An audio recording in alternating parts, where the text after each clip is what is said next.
सभी को जय हिंद और नमस्कार। क्या आप भी अग्निवीर का तैयारी कर रहे हैं और यहाँ से आपका फिजिकल जो है अग्निवीर का बहुत नज़दीक है, तो इस समय आपको दौड़ में और साथ ही साथ जो आपकी पुलअप हो गई ये सब में काफ़ी ज़्यादा ध्यान देना चाहिए।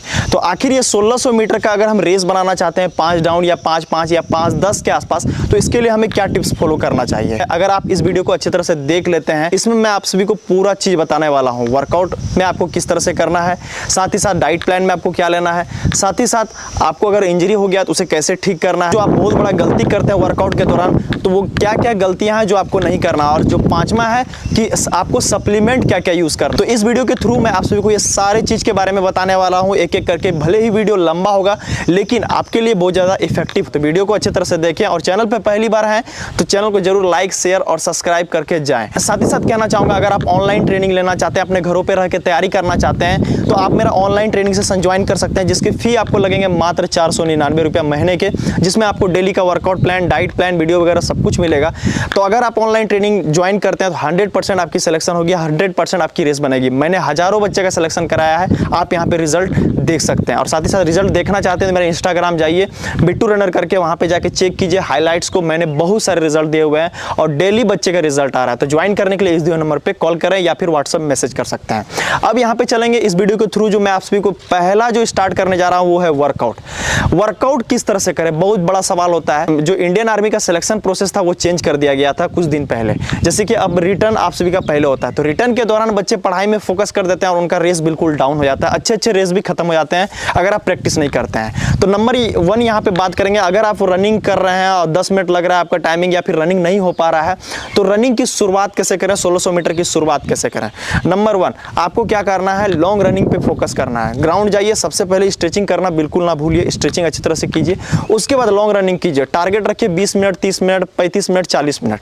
ठीक है, अगर आपसे 20 मिनट, 30 मिनट या 35 मिनट या 40 मिनट नहीं हो रहा है तो रनिंग कीजिए 10 मिनट तक, उसके बाद वॉकिंग कीजिए, थक जा रहे हैं जब, फिर रनिंग कीजिए, फिर वॉकिंग कीजिए। तो कुछ इस तरह से करके आपको स्टार्टिंग में क्या करना है, लॉन्ग रनिंग पे फोकस करना है। और लॉन्ग रनिंग के साथ साथ आप अल्टरनेट डेज पे ऐड कीजिए, एक दिन कोर वर्कआउट, एक दिन चेस्ट वर्कआउट, एक दिन बीम वर्कआउट, एक दिन लेग वर्कआउट। साथ ही साथ अपने फ्लेक्सिबिलिटी पे ज़्यादा फोकस कीजिए। वर्कआउट जैसे कंप्लीट हो जाता है उसके बाद अच्छे तरह से आपको फ्लेक्सिबिलिटी मतलब स्ट्रेचिंग करनी है, इससे आपकी इंप्रूवमेंट धीरे धीरे आए। तो ये जो लॉन्ग रनिंग है, जो डेली आपको जाके लॉन्ग रनिंग करनी है, ये आपको कम से कम 2 सप्ताह तक करना। अगर समय कम है तो 1 सप्ताह तक कीजिए। उसके बाद आ जाता है यहाँ एडवांस। जब आप ये लॉन्ग रनिंग करने लगते हैं, इससे आपकी स्टेमिना इंप्रूव होती है, साथ ही साथ आपकी फिटनेस इंप्रूव होती है। वहाँ पे आपको चले जाना है स्पेसिफिक पे।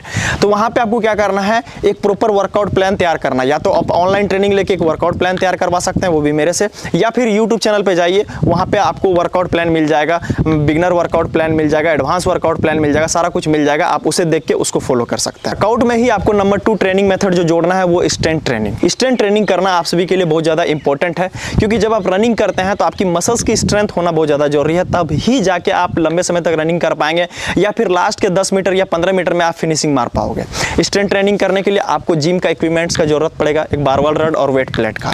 ठीक है, जिसके मदद से आप अपने फुल बॉडी स्ट्रेंथ को डेवलप कर सकते हैं। जब भी आप स्ट्रेंथ ट्रेनिंग करते हैं तो कोशिश यही करना है कि आपको फुल बॉडी उस दिन वर्कआउट करना है। ठीक है, स्ट्रेंथ ट्रेनिंग कैसे करना, जिम वर्कआउट कैसे करना है, यूट्यूब पे वीडियो बनाया हूं, जाके एक बार चेक कर लेना। नंबर 3 जो यहाँ पे ट्रेनिंग मेथड आपको जोड़ना है वो रेसिस्टेंस ट्रेनिंग।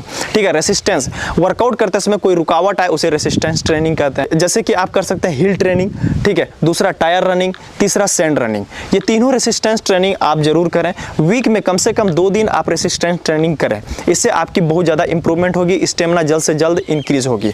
और जब भी आप ट्रेनिंग करते हैं तो ट्रेनिंग करने के बाद अच्छे तरह से कूलिंग डाउन और अच्छे तरह से स्ट्रेचिंग जरूर करें, तो ही घर जाए, तो ही डेवलपमेंट जल्द से जल्द और रिजल्ट आपको जल्द से जल्द देखने को मिलेगा। वर्कआउट में ही नंबर 4 जो आती है यहाँ पे tips, warm up, cooling down, stretching. ये 3 चीज़ पे आपको बहुत ज़्यादा फोकस करना है। जैसे आप रनिंग करते हैं बहुत जल्दी थक जाते हैं, अपने सर वर्कआउट हो ही नहीं पा रहा है, कैसे होगा। जब आप वर्कआउट करने जा रहे हो, वर्कआउट से पहले ना आप स्ट्रेचिंग कर रहे हो ना आप वार्म अप कर रहे हो, जिसके कारण आपका बॉडी अच्छी तरह से एक्टिव नहीं हो रहा है, जिसके कारण आप वर्कआउट नहीं कर पाओगे। इसीलिए सबसे पहले जब आप ग्राउंड जाते हो सबसे पहले नॉर्मल स्ट्रेचिंग करो। ठीक है, स्ट्रेचिंग करने के बाद आपको वार्म अप करना बहुत ज़्यादा जरूरी है। वार्म अप अभी कम कर सकते हैं क्योंकि गर्मी का सीजन है। नंबर 3, यहाँ पे जब आप वर्कआउट करते हैं तो वर्कआउट को अच्छी तरह से करें, बीच में ना छोड़ें।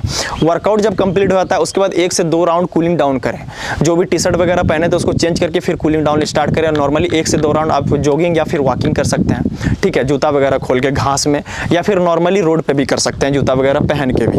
उसके बाद नंबर 5 जो आ जाती है यहाँ पे स्ट्रेचिंग। जब आपका वर्कआउट कंप्लीट हो जाता है उसके बाद आपको अच्छे तरह से स्ट्रेचिंग करनी है, बैठ के पूरा एक मसल्स को होल्ड करना है। Stretch and hold method use करना है, मतलब आपको स्ट्रेच करना है, होल्ड करना है, स्ट्रेच करना, होल्ड करना 15 से 20 सेकंड तक। स्ट्रेचिंग का प्रॉपर यूट्यूब पे वीडियो बनाया हूँ, जाके उसे चेक कर लेना।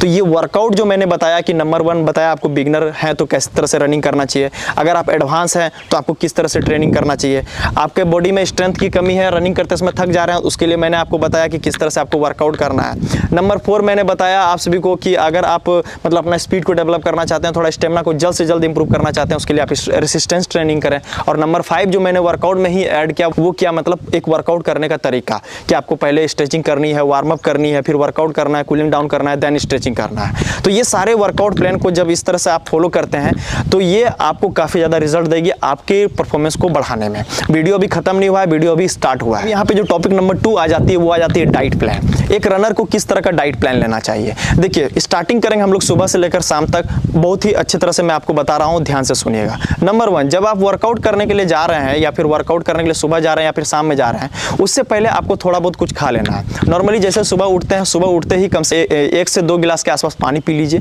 ठीक है, ताकि आपका बॉडी जो है डिहाइड्रेट होती है रात भर में वो हाइड्रेट हो जाए और एक्टिव भी हो जाए। उसके बाद जैसे आप ग्राउंड जा रहे हैं, नॉर्मली आप कुछ भी नहीं ले रहे हैं तो आप ग्लूकोज का यूज़ कर सकते हैं। ग्लूकोज नहीं ले रहे हैं तो आप शहद का इस्तेमाल कर सकते हैं। एक गिलास पानी लीजिए, उसमें 1 स्कूप के आसपास शहद देके उसे पी के चले जाइए।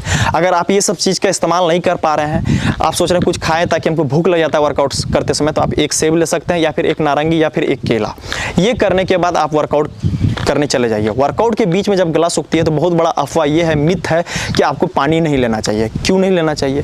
बिल्कुल गलत है। आप पानी पी सकते हैं, वर्कआउट के बीच में थोड़ा थोड़ा पानी पीजिए, ठीक है। अगर हो सके तो पानी में ग्लूकोज और इलेक्ट्रोल का मिक्सअप करके ले सकते हैं, क्योंकि वर्कआउट अभी कर रहे हैं, गर्मी में बहुत ज़्यादा हमारे बॉडी इलेक्ट्रोलाइट्स और ग्लूकोज लूज कर रही है, तो उसे रिकवर करने के लिए हमें ग्लूकोज और इलेक्ट्रोलाइट्स का यूज़ करना चाहिए, ठीक है। तो आप वर्कआउट के बीच में ग्लूकोज इलेक्ट्रोल लीजिए। वर्कआउट करके जब आप आते हैं तो अगर आप प्रोटीन का इस्तेमाल करते हैं तो स्ट्रेचिंग करने के बाद 5 से 10 मिनट बाद 1 स्कूप प्रोटीन ले लीजिए पानी के साथ। अगर नहीं करते हैं तो आप नॉर्मली पनीर ले सकते हैं, या फिर रात में जो चना वगैरह, मूंग वगैरह, पिस्ता, बादाम, अंजीर वगैरह दिए हैं, इसका इस्तेमाल कर सकते हैं। जब ये इसका इस्तेमाल कर लेते हैं उसके बाद आप अगर गर्मी दिनों में नहीं खाने का मन करता है उतना, तो आप सत्तू का इस्तेमाल कर सकते हैं या फिर लस्सी वगैरह का इस्तेमाल कर सकते हैं। नहीं हो रहा है तो आप क्या कीजिए, जो आपके घरों में खाना वगैरह बनाए, रोटी बनाए, सब्जी बनाए, उसका इस्तेमाल कीजिए। ये करने के बाद नॉर्मली आप बीच में कभी कभी बीच में फ्रूट्स वगैरह, जैसे अभी जो सीजनल फ्रूट है जैसे वाटरमेलन हो गया, नारियल पानी हो गया, ठीक है, ये सब आप इस्तेमाल कर सकते हैं बीच में। उसके बाद जब आप दोपहर में खाना खाते हैं वहाँ ध्यान देना है कि चावल लेना है थोड़ा ज़्यादा मात्रा में, क्योंकि हम लोग वर्कआउट कर रहे हैं और वर्कआउट में लोड है। अगर बॉडी वेट फैट ज़्यादा है तो चावल लीजिए लेकिन थोड़ा कम कर दीजिए। उसके साथ दाल लीजिए, ठीक है, दाल में दही ले सकते हैं या फिर घी का इस्तेमाल कर सकते हैं। हरा सब्जी वगैरह जो बस बनता है उसे इस्तेमाल कीजिए, साथ ही साथ सैलेड वगैरह होता है उसका यूज़ कीजिए। वहीं पे जब आप लंच कर लेते हैं, लंच के 5 से 10 मिनट या थोड़ा देर बाद आप कम से कम 100 ग्राम के आसपास दही लीजिए। वो आपके डाइजेशन को भी इंप्रूव करेगी, साथ ही साथ आपके पेट को ठंडा भी रखेगा। शाम में जैसे वर्कआउट करने जा रहे हैं, सेम आप ग्लूकोज वगैरह पी के जा सकते हैं, या कुछ खाने का मन है तो फल वगैरह हल्का ले सकते हैं। शाम में भी सेम वर्कआउट के दौरान आप पानी वगैरह का इस्तेमाल कीजिए, बहुत ज़्यादा बेनिफिट करेगी ये आपको। उसके बाद जब आप आते हैं वर्कआउट के बाद कोशिश करें फिर उसी तरह अंडा वगैरह ले सकते हैं, अंडा लीजिए। नहीं कुछ समझ में आ रहा है तो पनीर वगैरह खा सकते हैं, और फिर उसी तरह रात में जो आपके घरों में खाना बनता है उसका यूज़ कीजिए। और जैसे खाना वगैरह खा लेते हैं उस पानी वगैरह में ध्यान दीजिए। और डाइट प्लान के ऊपर प्रॉपर यूट्यूब पे वीडियो बनाया हूँ, जाके एक बार चेक जरूर कर लें। यहाँ पे जो टॉपिक नंबर 3 आ रही है वो आ रही है बिग मिस्टेक। जब आप वर्कआउट करते हो या फिर रनिंग की शुरुआत करते हो या फिर प्रैक्टिस करते हो, उसके दौरान आप बहुत बड़े बड़े गलती करते हो जिसके कारण आपका परफॉर्मेंस नहीं बढ़ता है। तो कुछ ऐसे इंपॉर्टेंट बिग मिस्टेक जो आप कर रहे हो, बड़े गलतियां कर रहे हो, उसके बारे में ही हम लोग बात करेंगे। Number 1, workout load. जब आप स्टार्टिंग में वर्कआउट करने के लिए जाते हो या फिर कभी भी वर्कआउट करते हो तो आपको अपने तरीके से और अपने बॉडी के हिसाब से ही वर्कआउट में लोड बढ़ाना है। आप लोग क्या करते हो, एक्सेसिव वर्कआउट लोड ले लेते हो। दूसरे को देखते हो उसके साथ, अरे भाई वो कितना रनिंग कर रहा है, उसके साथ करेंगे मेरा भी बढ़ जाएगा, उसके साथ करने जाते हो, जिसके कारण उल्टा आपका परफॉर्मेंस बढ़ता नहीं है, घट जाता है। इसीलिए खासकर अपने आप को देखना है कि हमारा बॉडी कितना ताकतवर है और कितना अभी हम कर सकते हैं। उसी हिसाब हिसाब से आपको वर्कआउट करना है। वर्कआउट में लोड लेना है, लेकिन वो धीरे धीरे होना चाहिए, एक प्रोग्रेसिव लोड होना चाहिए। ठीक है, बहुत ज़्यादा अगर आप लोड ले लेते हैं तो आपकी परफॉर्मेंस घट जाएगी, इंजर्ड हो जाएंगे और वर्कआउट नहीं कर पाएंगे अगले दिन से। नंबर 2 यहाँ पे आ जाती है कंटिन्यूस। आप कंटिन्यूस ट्रेनिंग नहीं करते हैं, एक दिन गए एक दिन नहीं गए, एक दिन गए एक दिन रेस्ट कर लिए, कहीं शादी में चले गए, रात को जग गए, फ़ोन चलाने लगे, सुबह नींद नहीं टूट रहा है। तो जब भी आप वर्कआउट करते हैं तो सबसे पहला माइंड सेटअप यही करना है कि अगर हम वर्कआउट स्टार्ट किए हैं तो हमको रोजाना करना बहुत ज़्यादा जरूरी है। फॉर एग्जाम्पल, आप जॉब करने जाते हो, जॉब में अगर आप एक दिन नहीं जाओगे क्या होगा, आपका सैलरी कम हो जाएगा, आपके जो पेमेंट है उसको काट लिया जाएगा। इसी तरह हमारे वर्कआउट सेशन में है, अगर हम वर्कआउट करते हैं एक दिन दूसरे दिन नहीं करते हैं तो हमारा परफॉर्मेंस बढ़ने की जगह उल्टा घट जाएगा। ठीक है, तो यही चीज़ का आपको ध्यान रखना है कि आपको वर्कआउट जो है वो कंटिन्यू रखना है, डेली करना है। Number 3, no sports shoes and no equipments. आप जब रनिंग करते हो तो स्पोर्ट्स इक्विपमेंट्स और स्पोर्ट्स शूज बहुत ज़्यादा इंपॉर्टेंट है, इसीलिए कोशिश आपको यही करना है कि आपको एक अच्छा जूता लेना है और एक अच्छा किटअप भी तैयार करना है। ठीक है, गर्मी दिनों में खासकर लोअर वगैरह पहन के रनिंग ना करें और जितना हल्का कपड़ा हो सके और जितना लाइट वेट कपड़ा हो सके उसका यूज़ कीजिए। साथ ही साथ मोजा का जरूर इस्तेमाल कीजिए और साथ ही साथ जूता का भी इस्तेमाल कीजिए। जब आप ये सारा चीज़ का इस्तेमाल करते हैं तो आपको काफ़ी अच्छा रिजल्ट देखने को मिलता है, काफ़ी कंफर्टेबली आप रनिंग कर पाते हो। Number 4, daily same workout. आप क्या करते हो, रोज जाते हो ग्राउंड, 5 किलोमीटर दौड़ना है, 5 किलोमीटर ही दौड़ के आ जाते हो। 1600 मीटर का प्रैक्टिस कर रहे हैं, 1600 मीटर ही दौड़ के आ जाते हैं। या फिर डेली जा रहे हैं, कंटिन्यूअस रनिंग कर रहे हैं, 30 मिनट 40 मिनट डेली वही चीज़ कर रहे हैं, तो इससे परफॉर्मेंस नहीं बढ़ती है। जब तक आप वर्कआउट में वेरिएशन ऑफ ट्रेनिंग मेथड्स नहीं जोड़ेंगे, अलग अलग वर्कआउट नहीं करेंगे, आपको रिजल्ट देखने को नहीं मिलेगा। इसीलिए आपको सबसे ज़्यादा फोकस यही करना है कि डेली अलग अलग वर्कआउट को करना है, और जब आप डेली अलग अलग वर्कआउट को करते हैं उससे आपको रिजल्ट देखने को जल्द से जल्द मिलता है। वर्कआउट के ऊपर डिटेल में वीडियो बनाया यूट्यूब पे देख लीजिएगा। अगर आपको कुछ समझ में नहीं आ रहा है तो आप ऑनलाइन ट्रेनिंग जरूर ज्वाइन करें, आपसे रिक्वेस्ट है, उससे आपको रिजल्ट जल्द से जल्द मिले। अब यहाँ पे आता है टॉपिक नंबर 4, वो है सप्लीमेंट। आखिर हमें कौन कौन सा सप्लीमेंट यूज करना चाहिए अगर हम वर्कआउट कर रहे हैं या फिर हम 1600 मीटर अग्निवीर की तैयारी कर रहे हैं। नंबर 1, अश्वगंधा ले सकते हैं। अश्वगंधा नहीं लेते हैं या फिर शिलाजीत लेते हैं तो शिलाजीत का इस्तेमाल कीजिए। अश्वगंधा का इस्तेमाल आप सुबह ब्रेकफास्ट के बाद भी कर सकते हैं या फिर रात में जब आपका डिनर कंप्लीट होता है उसके बाद ले सकते हैं। सेम शिलाजीत का भी इसी तरह से इस्तेमाल कर सकते हैं। ये आपकी स्ट्रेंथ डेवलप करती है, एंडोरेंस बढ़ाती है और आपकी बॉडी के रिकवरी लेवल को फास्ट करती है। साथ ही साथ आपकी बॉडी के टेस्टोस्टेरोन लेवल को भी इंक्रीज करती है। जब आपकी टेस्टोस्टेरोन लेवल इंक्रीज होती है, आपकी बॉडी के डेवलपमेंट, ग्रोथ और स्टेमिना बढ़ने में काफ़ी ज़्यादा हेल्प होती है। दूसरा यहाँ पे इस्तेमाल करेंगे सप्लीमेंट, वो है मल्टीविटामिन। कोई भी कंपनी का आप मल्टीविटामिन ले सकते हैं, लेकिन जब भी आप मल्टीविटामिन खरीदते हैं तो उसमें जरूर चेक करें कि विटामिन भी होना चाहिए और मिनरल्स भी होना चाहिए। ठीक है, और मल्टीविटामिन का इस्तेमाल सुबह नाश्ता के बाद 1 टैबलेट के आसपास आप डेली कर सकते हैं। अगर आप साग सब्जी अच्छा तरह से ले रहे हैं, हरे फल फ्रूट्स खा रहे हैं, हरा सब्जी का सेवन कर रहे हैं, तो आप मल्टीविटामिन का यूज मत कीजिए। तीसरा सप्लीमेंट आ जाता है हमारा प्रोटीन। डाइट के थ्रू ले रहे हैं तो आप प्रोटीन का इस्तेमाल नहीं कीजिए। वहीं पे अगर आपको ऐसा लग रहा है, अगर आप हॉस्टल लाइफ जी रहे हैं या फिर आपके पास उतना बजट नहीं हो रहा है या फिर आपको ऐसा लग रहा है कि घर का खाना से हमारा प्रोटीन का इंटेक कंप्लीट नहीं हो रहा है, तो आप कोई भी वे कंपनी का प्रोटीन खरीद सकते हैं। इसके एक स्कूप में आपको आराम से 24-25 ग्राम प्रोटीन मिल जाता है, जो आपकी बॉडी का जो प्रोटीन का इंटेक होता है उसको फुलफिल कर देता है। वर्कआउट के बाद आप प्रोटीन का इस्तेमाल कर सकते हैं। सुबह भी 1 स्कूप ले सकते हैं, शाम को भी 1 स्कूप ले सकते हैं अगर आपका वर्कआउट लोड अच्छा है। ठीक है, बहुत ज़्यादा कंफ्यूज होते हैं बच्चे यहाँ पे कि सर हम वेट लॉस कर रहे हैं जिसमें हमें प्रोटीन नहीं लेना चाहिए। बिल्कुल आप गलत हैं। वेट लॉस में आपको प्रोटीन का इंटेक ज़्यादा करना चाहिए और वर्कआउट भी अगर आप कर रहे हैं उस समय भी आपको प्रोटीन का इंटेक ज़्यादा करना चाहिए। अगर आपका बॉडी वेट 50 kg है तो आपको प्रोटीन का इंटेक कम से कम 100 ग्राम के आसपास होना चाहिए 24 घंटे के अंदर में। ठीक है, तो इसीलिए आप प्रोटीन का यूज़ कर सकते हैं और प्रोटीन आप जरूर लीजिए अगर आप ले रहे हैं। नंबर 5 सप्लीमेंट जो यहाँ पे आ जाती है, ग्लूकोज प्लस इलेक्ट्रॉल। ग्लूकोज और इलेक्ट्रॉल का सेवन जरूर करना है इस गर्मियों में। क्यों करना है? क्योंकि जब हम वर्कआउट करते हैं या फिर वर्कआउट नहीं भी करते हैं, हमारे बॉडी से बहुत ज़्यादा पसीना निकल रहा है, जिसके कारण हमारे बॉडी का जो इलेक्ट्रोलाइट्स है वो लूज हो रहा है, साथ ही साथ हमारे बॉडी डिहाइड्रेट हो रहे हैं। तो ग्लूकोज और इलेक्ट्रोलाइट का आप यूज़ कीजिए वर्कआउट के दौरान या वर्कआउट से पहले, या फिर घरों में भी जब आपको बहुत ज़्यादा एनर्जी लो फील होता है तो आप ग्लूकोज और इलेक्ट्रोलाइट का मिक्सअप करके ले सकते हैं। अगर आपको इलेक्ट्रोलाइट्स उतना अच्छा नहीं लगता है तो आप ग्लूकोज का ही सेवन करें। अगर ग्लूकोज सूट नहीं कर रहा है, सर्दी खांसी हो जा रहा है, तो इलेक्ट्रोलाइट्स का यूज़ करें। और साथ ही साथ जो सप्लीमेंट नंबर 6 जो इंपॉर्टेंट सप्लीमेंट है, पानी। पानी आप जरूर यूज़ करें। ठीक है, पानी किसी चीज़ में नहीं आता है। ये नहीं होता है कि पानी लेने से आपको एनर्जी आ जाएगा, लेकिन इसका काम यही रहता है कि आपके बॉडी फंक्शन को अच्छे तरह से वर्क कराना, आपका बॉडी टेम्परेचर को नॉर्मल रखना, डाइजेशन में मदद करना, ब्लड फ्लो अच्छा करना। तो वाटर इनटेक जब आप करते हैं तो ये काफ़ी ज़्यादा आपके बॉडी को हेल्प करती है। इसीलिए कोशिश करें इस गर्मी में जितना ज़्यादा हो सके उतना ज़्यादा पानी पीने का। ऐसा नहीं फील होना चाहिए कि आपका गला सूख रहा है, मुंह सूख जा रहा है। तो इस तरह अगर फील हो रहा है इसका मतलब समझ जाइए कि आपका पानी का इंटेक कम है, तो पानी का लोड बढ़ाइए। अगर आप अच्छी तरह से वर्कआउट करते हैं तो ही इसे लीजिए, वरना मत यूज़ कीजिए। यहाँ जो बहुत ज़्यादा इंपॉर्टेंट टॉपिक हो जाती है वो होता है टॉपिक नंबर 5, जो होती है इंजरी। हर एक प्लेयर को, छोटे प्लेयर हो इंजरी होगा, बड़े प्लेयर हो इंजरी होगा, रनिंग की शुरुआत करो इंजरी होगा, वेट लॉस करो इंजरी होगा। तो बहुत सारे सिचुएशन में और बहुत सारे ट्रेनिंग के दौरान इंजरी होता ही होता है। अब इस इंजरी को कैसे हम ओवरकम करें, मतलब इसे कैसे ख़त्म करें। आप इसे परमानेंट ख़त्म नहीं कर सकते हो, कभी भी आ सकता है और कभी भी जा सकता है। नंबर 1, कभी भी अगर आपको इसके मसल्स में पेन होती है या फिर हड्डियों में दर्द होती है और ये पेन अभी स्टार्ट हुआ है, तो वहाँ पे आपको आइसिंग करना है। बर्फ़ लीजिए, उसको कपड़े में लपेटिए या फिर पॉलीथीन में लपेटिए और 5 मिनट 10 मिनट करके दिन में 2 से 3 बार कीजिए। ठीक है, आइसिंग करने से आपकी जो इंजरी होती है वो धीरे धीरे कम होती है।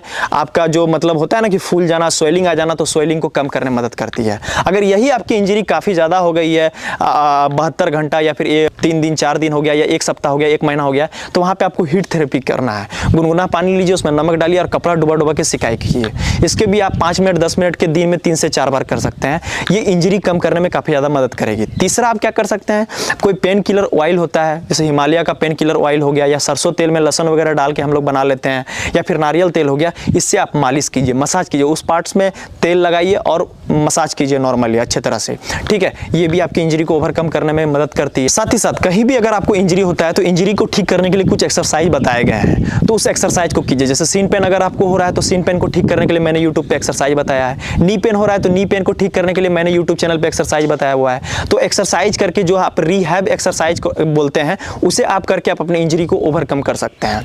ठीक है, और साथ ही साथ कहना चाहूँगा, वर्कआउट में अगर आप स्ट्रेचिंग नहीं जोड़ रहे हैं तो इंजरी 100% होना ही होना है, कभी ना कभी होगा ही होगा। क्योंकि जब आप स्ट्रेचिंग करते हैं आपके मसल्स को रिलैक्स करती है। इसीलिए जब आप वर्कआउट वगैरह करते हैं तो स्ट्रेचिंग जरूर करें। अगर आप स्ट्रेचिंग करते हैं तो आपकी इंजरी वगैरह ठीक करने में भी मदद करती है और इंजरी होने से भी बचाती है।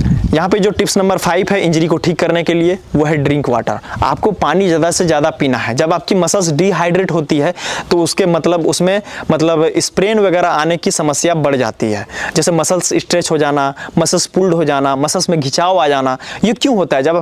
जब आपकी बॉडी में एक तो लोड ज़्यादा होती है, दूसरा जब आपकी मसल्स जो होती है वो डिहाइड्रेट होती है। इसीलिए पानी का इंटेक आपको अच्छे तरह से करना है अगर आप इंजरी से बचना चाहते हो।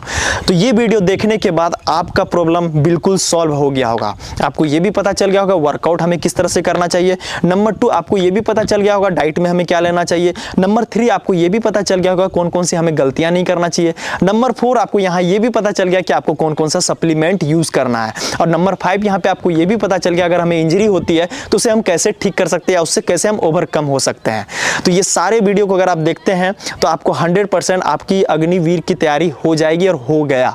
ठीक है, तो ये वीडियो को आप अपने दोस्तों में शेयर करें जो आपके दोस्त अग्निवीर की तैयारी कर रहे हैं। साथ ही साथ अगर आपको वीडियो अच्छा लग रहा है तो जरूर चैनल को सब्सक्राइब करके जाएं और लाइक जरूर करें, और कोई दिक्कत होती है तो कमेंट्स करें। साथ ही साथ ऑनलाइन ट्रेनिंग अगर आप ज्वाइन करना चाहते हैं तो इस दिए हुए नंबर पर कॉल कर सकते हैं। डेली अपडेट के लिए मेरे इंस्टाग्राम चैनल को सब्सक्राइब कर लें, साथ ही साथ फेसबुक को भी सब्सक्राइब कर लें। मिलते हैं आपको नेक्स्ट वीडियो में, तब तक के लिए जय हिंद, नमस्ते।